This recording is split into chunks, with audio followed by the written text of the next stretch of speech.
Sir, सोलापूरमध्ये एका 27 वर्षीय युवकाला डॉल्बीच्या अति आवाजामुळे हृदयविकाराच्या झटक्याने जीव गमवावा लागला. खरं तर अशा घटना वारंवार होताना पाहायला मिळत आहेत. युवकांमध्ये याचं प्रमाण मोठ्या प्रमाणात वाढतंय. या गोष्टी टाळण्यासाठी काय गोष्टी करणार आहेत? नमस्कार.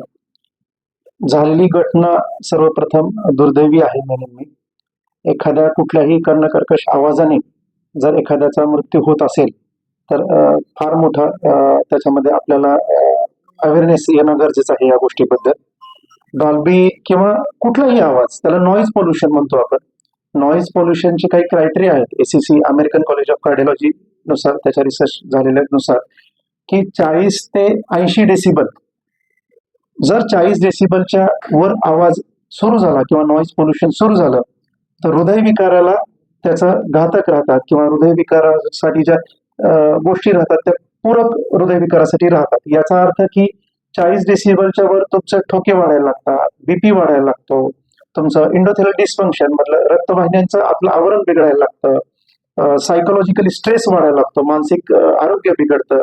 आणि याचा एक परिणाम की काही वर्षानंतर क्रॉनिकली त्याचं रूपांतर हे मेजर इव्हेंट्समध्ये, म्हणजे पॅरालिसिस असेल, हृदयविकार असेल, सडन कार्डियक डेथ असेल, या गोष्टींमध्ये होतं.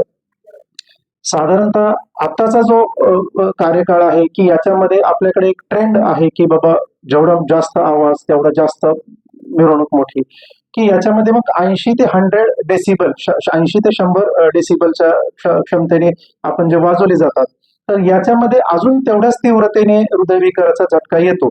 याच्यामध्ये काय होतं, अंगात बॉडीमधील हार्मोन्स, ॲड्रेनालिन असेल, कॉर्टिसॉल असेल, हे हार्मोन बॉडीमध्ये सोडले जातात आणि त्याचा परिणाम की सडन तुमचा ठोके वाढतात, सडन BP वाढतो.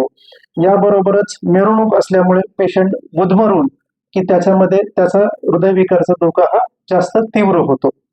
तर माझं इथं हेच सांगणं आहे की कुठल्याही मिरवणुकीमध्ये जाताना ऍटलिस्ट आवाजाची तीव्रता आपल्याला पाहिजे. आपण जर त्या आवाजाने आपलं बाकीच्या छातीत दुखतंय किंवा बाकीचे ठोके वाढतात हे आपल्याला कळणार नाही, पण आपल्याला हे मात्र कळेल की आपलं मानसिक स्वास्थ्य तिथे बिघडतंय किंवा आपण डिस्टर्ब होतोय.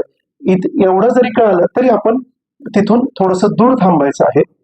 याचबरोबर हेडफोन असतील, माईक असतील किंवा कानातील काही बोळे असतील, या प्रकारे ऍटलिस्ट आपण आवाजाची तीव्रता कमी करू शकू आणि होणारे इव्हेंट हे याच्यातले आपल्याला टाळता येऊ शकतील.